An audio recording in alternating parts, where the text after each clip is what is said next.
In today's video, we'll be taking a look at M Double Tracker by Melda Production, and I have 3 full licenses to give away to you. Woohoo! Hi folks, I'm Mike and I hope you're well. So today we're going to be taking a look at M Double Tracker by Melda Productions. This is a doubler plugin which is really useful if you want to make things sound really big and spacious. Now if that interests you, I also have 3 full licenses to give away for you guys. If you watch to the end of the video, I will tell you how you can enter to get your hands on a license, as well as some additional ways that you can enter to get multiple opportunities to win. But first of all, let's take a look at that plugin. Okay, so here we are looking at M Double Tracker, but before we get stuck in, let's have a quick chat about what doublers actually do. Essentially what they do is they take the original signal and they create a delayed copy for both the left and the right channels, and then they slightly detune those copies. Now what this does, it creates the effect almost as if there's been 3 takes layered together, and it's a very spacious and kind of lush effect. So what I've done here is I've started off by applying it to a lead vocal, and I'm going to play that through now. But first of all, I'm going to play it with the bypass set on, and then halfway through, just look out for me clicking on that bypass so that you can hear the full effect. Let's have a listen. You've taken my heart and you give it up. I'm trying to figure out how to fill your cup. That's what we do. Now the effect on. You're always telling me that you're here to stay. Wake up in the morning and you've gone away. That's what we do. Okay, so hopefully you could hear the difference there. We start to get this really sort of spacious effect. Now I have to say that that was very, very obvious, and a lot of the time you'll be looking for something a little bit more subtle than that. Well, that's because this dry wet mix was switched all the way up to 100% wet, so we weren't really hearing much of the or any of the original vocal at all. So the first thing I would suggest if you want a more subtle effect is to start off with this all the way down to 0. And then start playing your track and gradually blend it in. So I'll do that now. You've taken my heart and you give it up. I'm trying to figure out how to fill your cup.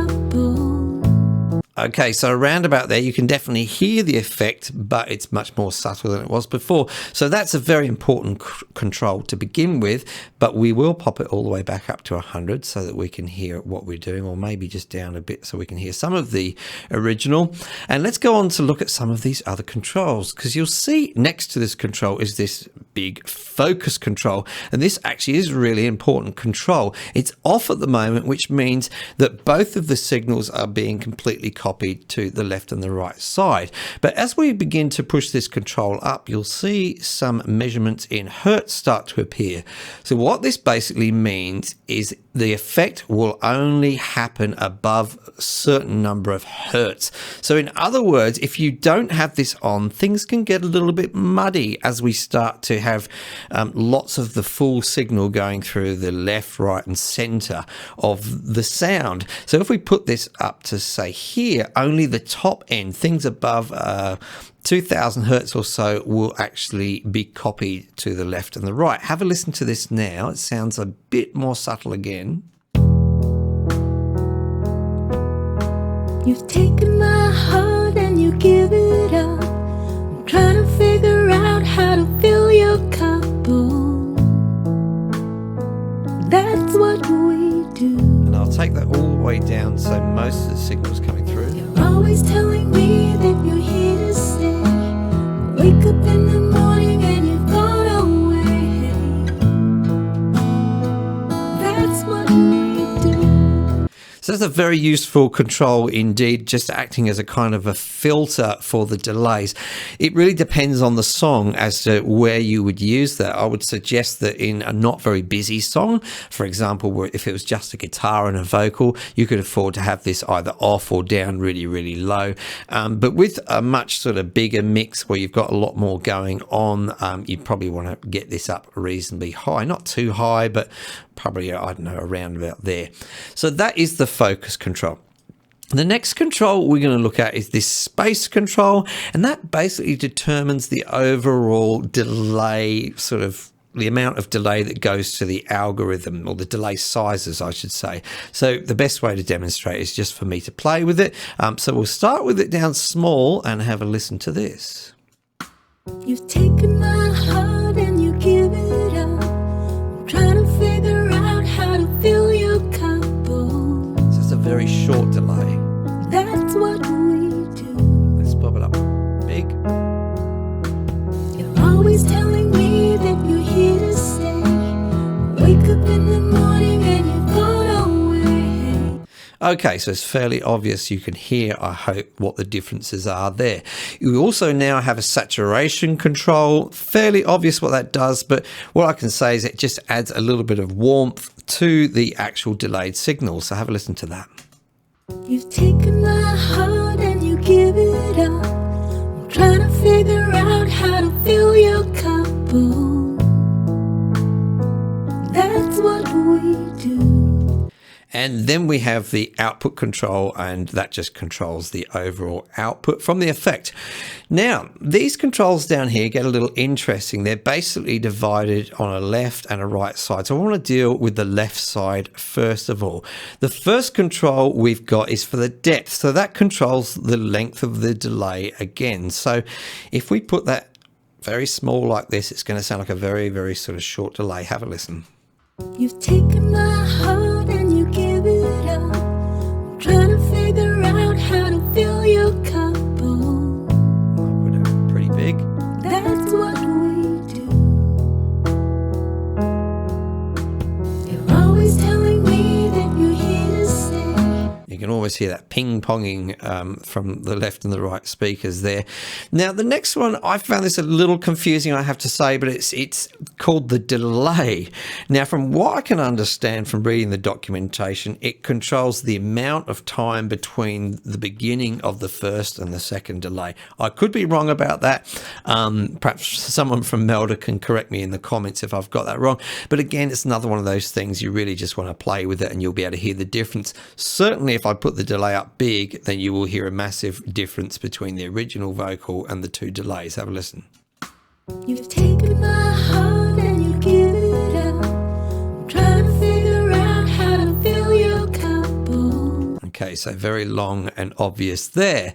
And the next control is detune. So this controls how much those two signals are detuned. So obviously if you have this switched off completely, there's no detuning. So you're really just using this as a stereo delay at that point.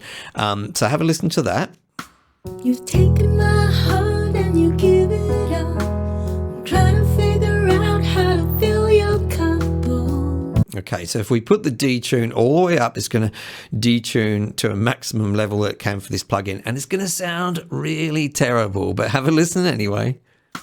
you've taken my heart and you give it up. I'm trying to figure out how to fill. Okay, so a massive amount of yucky detuning there. I generally find for most things, somewhere between, say, 10 to 25% is pretty good.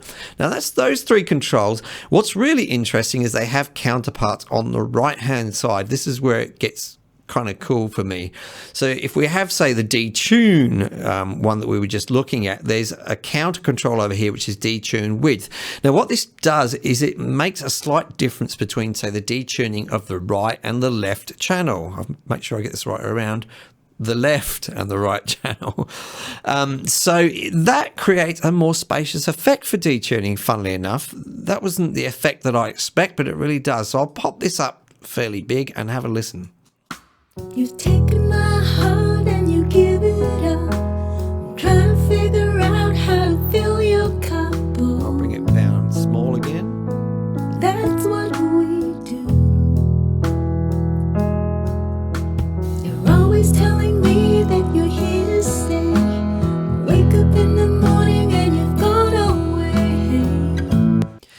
that's a very, very good way of creating that spacious effect without actually adding loads and loads of delay. So I found all of that very useful. Now, it does come with presets, which you won't be seeing if I click on this preset button because they're coming up off the screen, but I'll change it to the basic vocals preset and we'll see what we have from that. I'm going to start off with it sort of, around about there should be fine. You've taken my heart and you give it up. I'm trying to figure out how to fill your cup. Oh, that's what we do. Let's have a listen on the lead vocal preset. You're always telling me that you're here to stay. Wake up in the morning and you've gone away. Nice. That's what we do. And warm vocals. Oh, you come so far. Oh, how come I've never ever felt so far away from you? Now that is very obvious when I had the way I had it on there. It's a very wet signal. What I would suggest with this plugin more than anything is actually not to use it all the way through a song. What I would suggest using is, say, during your verses, bridges, that kind of thing, don't have it switched on at all, and then use automation to have it kick in during choruses when you really want things to widen up and sound bigger. So that is probably the best way to use these kind of effects, in my opinion. Now, as I mentioned, it's not just vocals that we can use it on. I'm going to pop it on the piano part now. So if I go over to the piano part and I've loaded it up there, and we'll have a listen to see how it sounds. I will actually mute out the vocals and let's have a listen.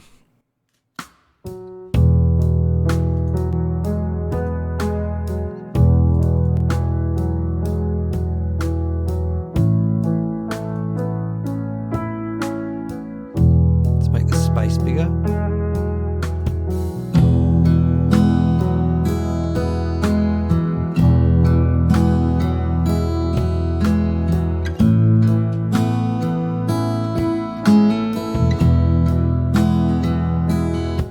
Okay, so it sounds very, very nice on that piano. It's not a very natural sounding piano at all. It does make it sound really, really sort of big, but an interesting effect if that's what you want for that particular song. Now, you also heard a guitar in there, so let's actually solo that guitar and we will apply it to the guitar as well. So again, I've got it here, bypass. I'm going to actually go to the acoustic guitar #1 preset and let's have a listen to see what it does to that. So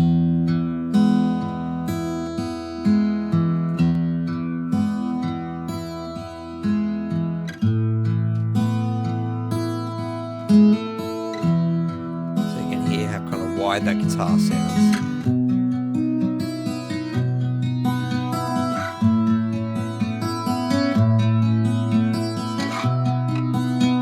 Okay, so a very sort of evident effect there on that guitar. As I say, it really is depending on the piece of music that you're doing and to your taste, how you blend that in. Okay, I have 3 of these plugins to give away, and I'm sure you would like to know how you go about winning one of these plugins. So first of all, I would like you to leave a comment down below and tell me how you would use this plugin, what kind of instrument you would use it on, or what kind of song you would use it on. Then I need you to make sure you subscribe to me here on YouTube and that you ring the bell so that you get notified about my future videos, because one of those future videos will be the announcement video where I announce the 3 winners of this plugin. So you'll need to make sure you get to see that. Now, I did promise that there are additional ways that you can enter and get your name in the hat more than once. The first thing you can do is go to my Twitter account and find the tweet about this video, and then you can retweet that tweet and that will give you an extra chance in the draw. And the third way is you can go to my Facebook page, you can find the post about this video and you can share that post on Facebook. That will give you a total of 3 entries in the draw and giving you a massive opportunity to win. So thank you for watching this video and I will see you in the next video.